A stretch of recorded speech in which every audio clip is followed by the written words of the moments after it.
जैसे कि जनता की बेहद मांग हो रही है कि 45 वाला क्वेश्चन सर समझ में नहीं आ रहा है। 45 यानी कि एक्सरसाइज 5.5 का क्वेश्चन नंबर 45, जो कि आखिरी से दूसरा है, सेकेंड लास्ट क्वेश्चन है ML अग्रवाल बुक में से क्वेश्चन नंबर 45, जिसकी हिंट भी दी हुई है। उसके बावजूद ये मेरे तेज बच्चों को समझ में नहीं आ रहा है, तो मैं आपको समझा देता हूँ और कराए देता हूँ। तो क्या कह रहा है ये क्वेश्चन भैया आपसे? क्वेश्चन आपसे कह रहा है कि the length in centimetre of the hypotenuse of a right angle triangle exceed the length of one side by 2 centimetre and exceed twice the length of the other side by 1 centimeter. Find the length of each side and find the perimeter and the area of the triangle.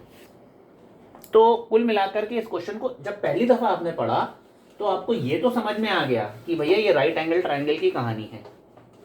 और right angle triangle की कहानी है आने से आपको एक बात तो ये समझ में आ गई कि इसमें पाइथागोरस थ्योरम तो शर्तिया लगेगा।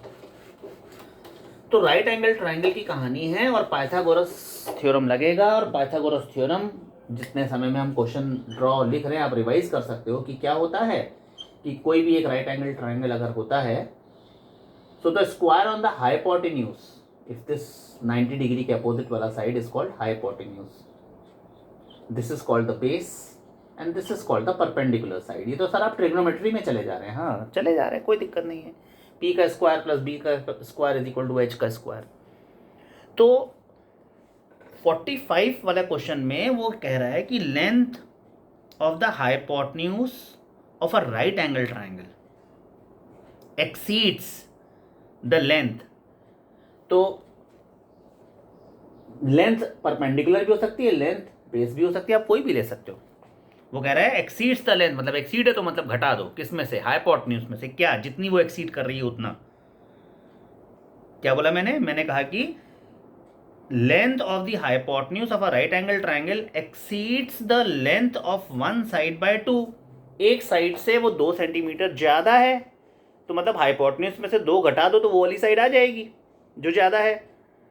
जो ज्यादा है मतलब हाइपोटेन्यूज ज्यादा है ना, किसी एक साइड से 2 ज्यादा है, तो हाइपोटेन्यूज में से 2 घटा दो तो वो पहली वाली साइड आ जाएगी। तो मान लो हमने कह दिया कि हाइपोटेन्यूज जो है वो p प्लस 2 है, तो p क्या हो जाएगा? Hypotenuse minus 2। तो अगर हाइपोटेन्यूज को मैंने h मान लिया या x, आप लोग बहुत खुश होते हैं देखकर, x मान लिया, तो देखो परपेंडिकुलर क्या हो जाएगा? x minus 2, isn't it? ये लेंथ हो जाएगी x माइनस 2। क्या ये बात समझ में आ गई? It exceeds one of the side by 2 and exceeds twice the length of the other side by 1 and exceeds twice the length of the other side। twice the length of the other side मतलब 2b, यानी कि जो hypotenuse है वो 2b से भी ज्यादा है।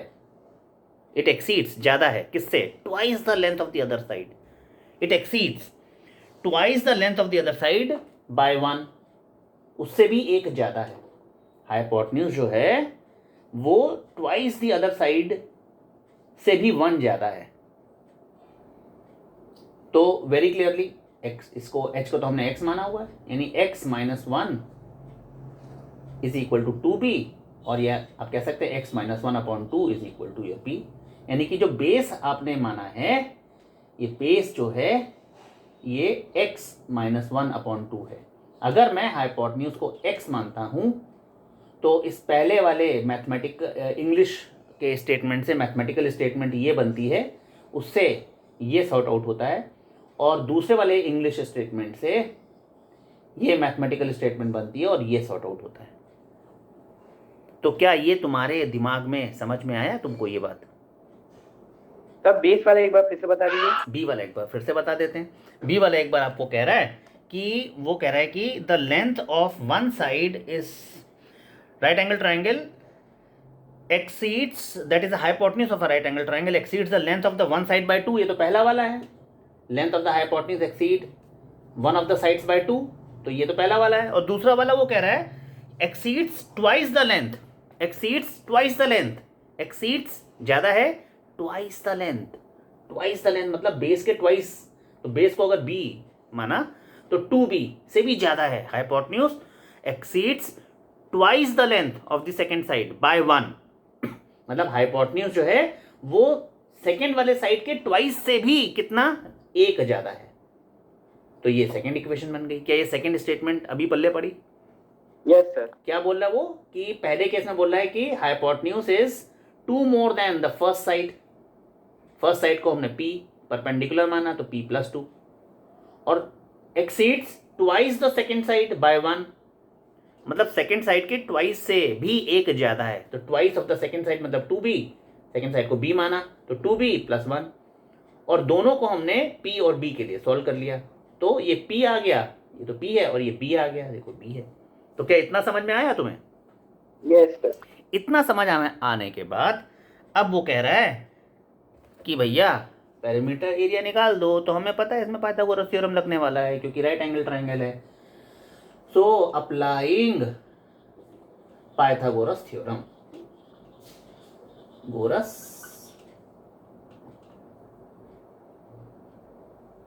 थ्योरम क्या होता है भाई पाइथागोरस थ्योरम, अगर आपको याद हो? Hypotenuse square equal to base square plus perpendicular square. Very good, hypotenuse square is equal to perpendicular square plus base का स्क्वायर।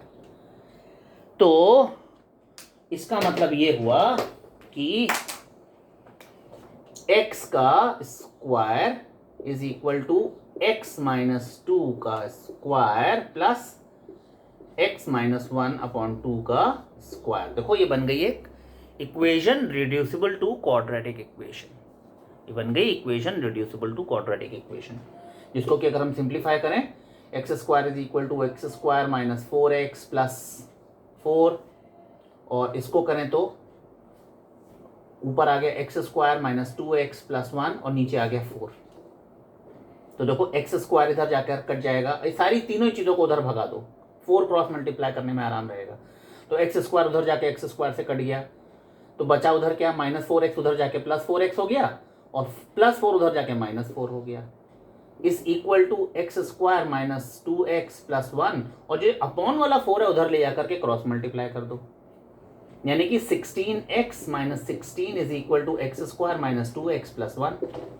अब इन दोनों को उठा के इधर ले आओ, यानी कि 0 is equal to x² - 2x, इधर आकर -16x प्लस 1, इधर आके +16। तो देखो क्या बन गया, x² - 18x plus 17 is equal to 0। देखो it has converted into a simple quadratic equation, जो कि स्प्लिटिंग द मिडिल टर्म से सॉल्व आराम से हो जाएगी, यानी x² - 17x minus x plus 17 is equal to 0। अब देखो पेयरिंग कर लोगे तो क्या मिलेगा, x in the bracket x - 17 -1 common, x - 17 is equal to 0, यानी x - 17 into x - 1 is equal to 0, यानी either x is equal to 17 और x इज इक्वल टू 1। अब ये दो आंसर आए क्वाड्रेटिक के अनुसार, पर कंडीशन के अनुसार, जो कंडीशन दी हुई है यहां पर क्वेश्चन में के अनुसार, that is according to the condition, according to the condition x can not be 1, x 1 नहीं हो सकता। क्यों? क्योंकि अगर x 1 हो गया तो परपेंडिकुलर साइड नेगेटिव हो जाएगी ना, 1 - 2।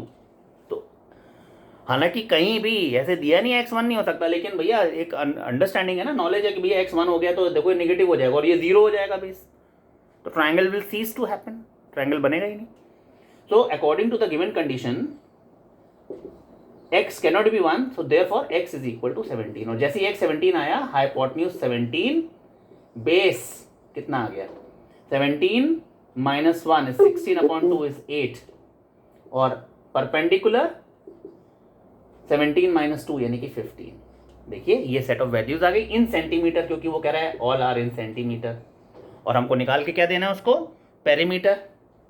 तो पेरीमीटर क्या होता है, 17 + 8 + 15, तो 17 + 8 इज 25 + 15 इक्वल टू 40 सेंटीमीटर, तो पेरीमीटर आ गया। क्या ये बात समझ में आ रही है?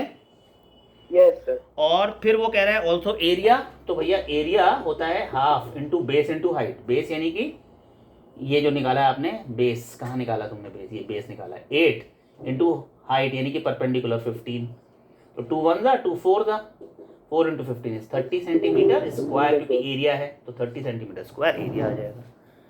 तो आपका सब कुछ कैलकुलेटेड हो गया।